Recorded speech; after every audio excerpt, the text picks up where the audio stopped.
So I don't know if I've probably talked about my brother on stream a couple times. This guy's like a classic fucking like stoner meth head idiot. And I love him a lot, but it's I don't know, man. But he thinks he's gonna be like a DJ or a fucking, yeah, he's a Magic Rocks guy. So he came to me the other day and said, "Hey, if I buy an inversion table, will you use it?" And I'm like, nah, dude, that's no. Like, I'm sorry, I don't really have inversion table time in my schedule, my busy schedule. So I told him no. So he's like, okay, and he just like leaves. And then like, you know, the next day or so, it's just like we just hear this like, and he's out front, fucking riding this motorcycle he just bought. An inversion table is it's a table that you like strap yourself into, and you flip yourself upside down. Like, it's like the Jimmy Neutron movie, like Carl the llama guy. He had an inversion table, like in the future, because he had back problems. So he would they would like, you know, there was some like bank vault door or whatever that he converted into an inversion table. So like he would just like, he slept hanging upside down from it, like the inversion table. Like this is like, this guy I remember he eats like random like root powder and shit, and fucking got horrible acne, smokes weed all the time, believes in fucking QAnon shit. Like, it's bad. But anyway, so yeah, so he doesn't buy the inversion table. Instead, he buys a motorcycle, like a little like silver BMW, like a silver BMW crotch rocket, and like he's like zipping around the street at like 1 a.m. and shit, just like fucking t-shirt and jeans and like a bicycle helmet or whatever. It's like, okay, man, you got no job, no health insurance, no money, and you're just fucking.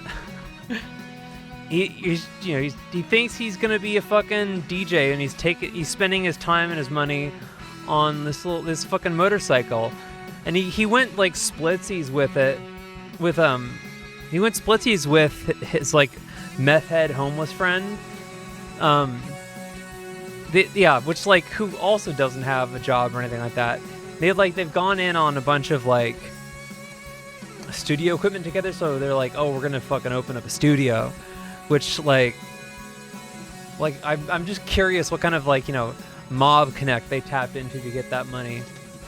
Fast forward to like a couple like days after, which is like, this is like 2 days ago, 11 a.m.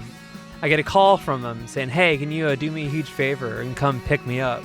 I go like, all right, cool. It's like, oh yeah, I'm by the airport. I'm like, okay. So like, I'm thinking he fucking dropped this motorcycle off at like, you know, some like random dude's garage to get painted like tie-dye or some shit. So I get the call from him. I go like, all right, I'll be down there in like 10 minutes or some shit. He's like, okay, you know. So I head down there, and it's like, he tells me it's like, oh, it's like by the airport, but you go a little bit past it and like go through like a kind of like a tunnel situation.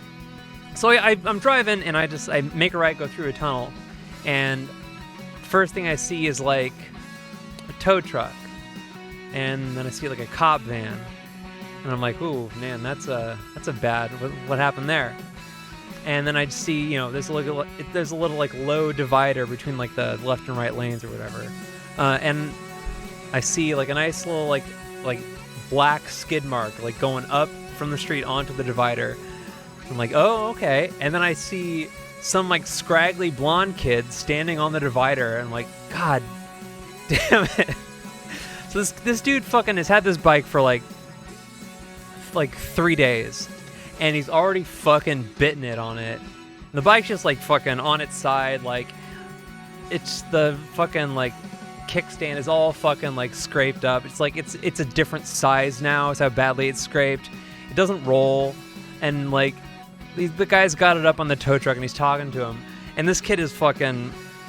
He's all like, remember, no like pads or anything like that. He's got like a motorcycle helmet, like a proper one, but it's just like fucking t-shirt and jeans, no gloves. He's scraped the fuck up, and like he like dislocates his shoulder and shit, like, and it's just like, dude, can you imagine if you fucking hit somebody, just get like shot into oncoming traffic on the other side of the street? The guy could have fucking died. Like, this is like the best case scenario of him being an idiot. He just fucking, he just like drove up onto a divider and like fucking turned his bike over, and he's walking and shit. He's limping, but you know, he wrecked his brand new like crotch rocket or whatever. So I pick him up and he's just fucking like just bleeding like crazy all over, like fucking skin knees, skin wrists, like the worst you've ever seen, like hella road rash. I pick him up, I'm driving him back. He's like, God, now the thing I got to do now is smoke some weed and scrape gravel out of my wounds. I'm like, maybe you should forgo the weed this time, dude. Like maybe. Luckily, my car is pretty blood free. It's got a weird detergent smell, but that's I don't know where that's coming from. But there are worse smells to have in your car than the smell of soap. It's too much soap though. I don't know. Maybe I spilled some dish.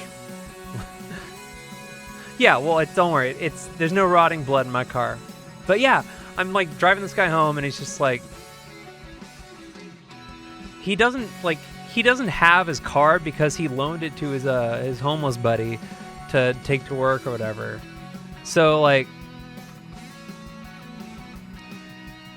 wear your helmet, kids. Like, Jesus, it could have been so much worse. He's got no health insurance. He's probably got like a torn rotator cuff, and he's all like bandaged up now, just kind of limping around the house. Like, goddamn, it could have been so much worse.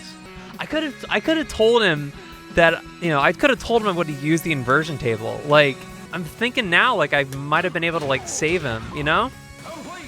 I could have been just like, yeah, dude, fucking invert me up, baby.